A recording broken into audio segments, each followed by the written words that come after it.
Oke, bismillahirrahmanirrahim. Assalamualaikum warahmatullahi wabarakatuh. Alhamdulillahirrahmanirrahim. Allahumma sholli ala Muhammad wa ala ali Muhammad. Teman-teman, udah lama aku nggak konten. Kangen teman-teman ya. Salam jumpa lagi bersama saya. Kali ini saya akan bahas permasalahan yang seringkali dijumpai ya, mungkin bagi sebagian besar para pengusaha, sebagian besar orang-orang industri kreatif yang dalam segi usahanya dia memerlukan komputer dan beberapa komputer yang semua komputernya terhubung dalam jaringan. Especially saya sangat bergantung sekali sama ini dengan bisnis saya, yaitu terhubungnya beberapa komputer dalam jaringan, karena itu akan sangat membantu mempercepat proses apapun dalam bisnis saya, proses produksi tentunya. Nah, akan sangat mengganggu bahkan bikin emosi kalau tiba-tiba komputer kita tidak saling terhubung. Nah, ini yang sering saya alami, terutama setelah install ulang. Kalau komputer itu habis install ulang, itu satu sama lain tidak terhubung, padahal semua settingannya sudah. Kalau settingan dasar itu adalah di sini, teman-teman bisa lihat bahwa settingan dasar itu agar komputer bisa saling terhubung, kita hanya perlu mengaktifkan turn on network discovery, turn on file and printing, turn file sharing, kemudian networknya juga di on kan semua, kecuali password di off kan saja. Ini optional sih, pilihan. Kalau mau dipakai password juga bagus, tapi bagi saya itu akan memperlambat kinerja kita karena setiap akses kita harus memasukkan password. Nah, jadi tidak perlu dimasukkan passwordnya. Nah, tapi kalau kita pengen kasih password juga nggak apa-apa. Tapi ini adalah settingan standar dan ini sudah saya save, dan ternyata saya tetap tidak bisa mengakses komputer lainnya. Teman-teman bisa lihat di sini. Nah, ini hanya server 1. Server 1 ini komputer satu lagi. Sekarang permasalahan ini saya sudah bisa akses komputer yang satu lagi, tapi komputer yang satu lagi tidak bisa akses komputer yang saya gunakan sekarang. Ini juga unik permasalahannya, tapi biasanya malah komputer yang ini yang saya gunakan tidak bisa akses komputer lain. Sekarang kebalikannya, tapi tidak masalah. Saya udah 2 kali coba permasalahan ini dan alhamdulillah worth apa yang saya lakukan, tipsnya ini. Jadi akan saya share kepada teman-teman bagaimana cara mengatasi permasalahan seperti ini sehingga komputernya bisa saling terhubung lagi. Cara-cara standar tentu sudah kita lakukan tadi, settingan di option sharing ini network itu standar sekali. Bukan adapter, sorry.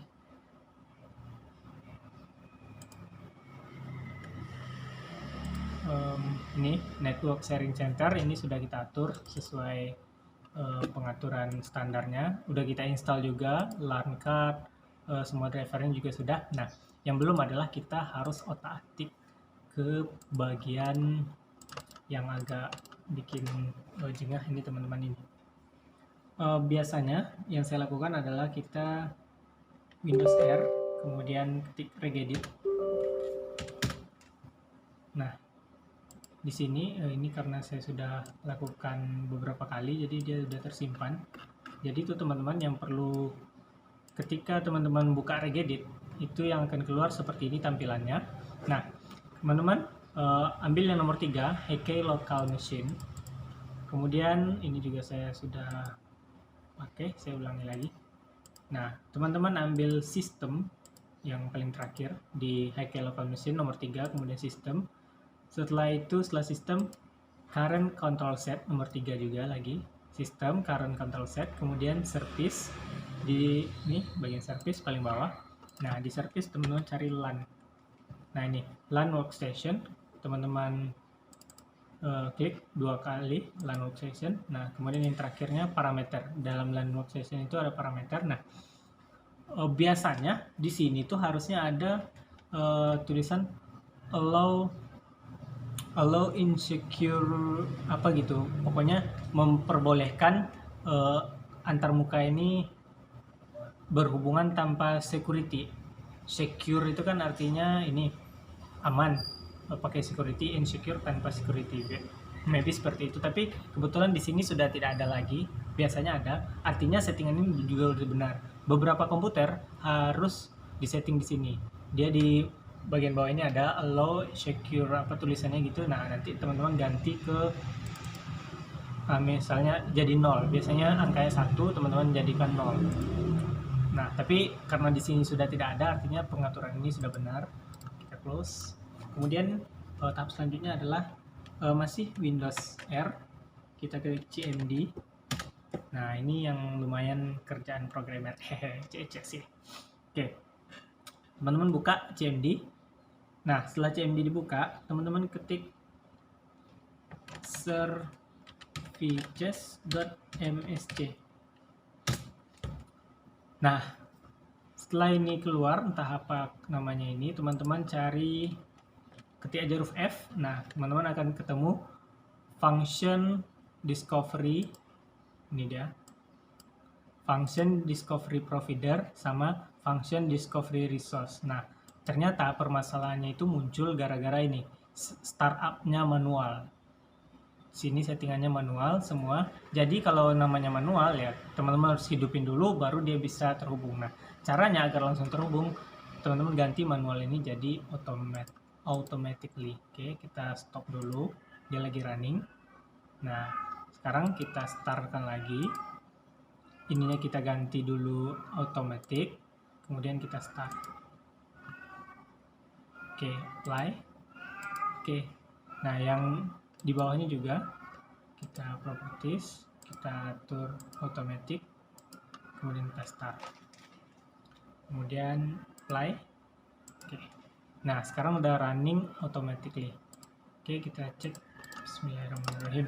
Simsalabim. Astagfirullah, bukannya Bismillahirrahmanirrahim. Allahumma sholli ala Muhammad wa ala ali Muhammad. Itu yang benar. Oke. Oh, no. Nah, ini baru. Nah, komputer ini namanya adalah server 4. Dan yang komputer satu yang lagi namanya server 1. Komputer server 2 dan 3 masih nggak saya hidupin karena saya sendiri di sini untuk apa itu. Jadi sekarang saya sudah terkoneksi dengan komputer server 1, itu komputer yang depan. Komputer yang saya gunakan sekarang ini adalah server 4. Nah, ini dia. Tadi kan nggak ada tuh. Teman-teman bisa lagi cek lagi lah ke belakang, tadi nggak ada server 4, sekarang udah ada. Oke, cukup demikian. Nah, ini dia produk server 4 udah ada. Nah, caranya biar dia bisa allow, nah teman-teman tinggal giniin aja. Kan tadi baru satu akses, saya give lagi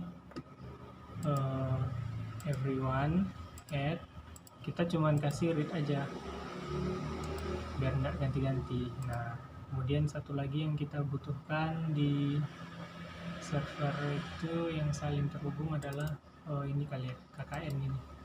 Nah, ini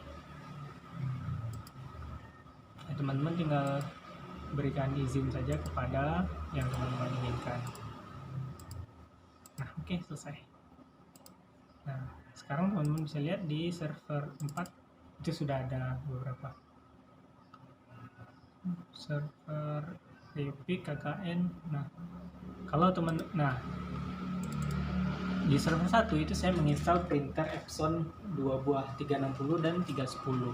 Jadi karena saya juga belum install di sini, saya install. Nah, jadi saya bisa menggunakan printer itu dari server 4 walaupun terinstalnya di server 1 seperti itu. Itulah keunggulan dari kita menghubungkan komputer kita satu sama lain dalam satu jaringan, sehingga printer itu kita cuma butuh satu colokan, filenya kita bisa sharing, kemudian kita bisa bertukar file dengan cepat tanpa flash disk, tanpa ya gitu. Oke, demikian teman-teman. Yang kalau lagi gara-gara masalah ini akhirnya. Dan untuk teman-teman ketahui, dulu saya juga udah pernah bikin video ini, teman-teman cari saja. Itu yang jadi masalah adalah ketika saya nge-record, ternyata record di layar ini nggak tersimpan. Jadi yang saya upload ya cuma muka saya lagi kayak gini. Jadi YouTube saya itu isinya entah berantah, teman-teman nggak tahu. Pokoknya saya asal upload aja. Jadi semoga membantu buat teman-teman. Like, comment, subscribe nggak terlalu penting sih bagi saya. Saya penting teman-teman nonton. Semakin ramai yang nonton itu semakin bagus. Oh, nggak nonton, play. Saya nggak butuh teman-teman nonton video saya hanya butuh teman-teman play video saya. Jadi kalau teman-teman sudah play, kemudian teman-teman matikan audionya itu nggak masalah, biarin aja jalan gitu. Karena yang saya butuhin AdSense. Oke, Assalamualaikum warahmatullahi wabarakatuh.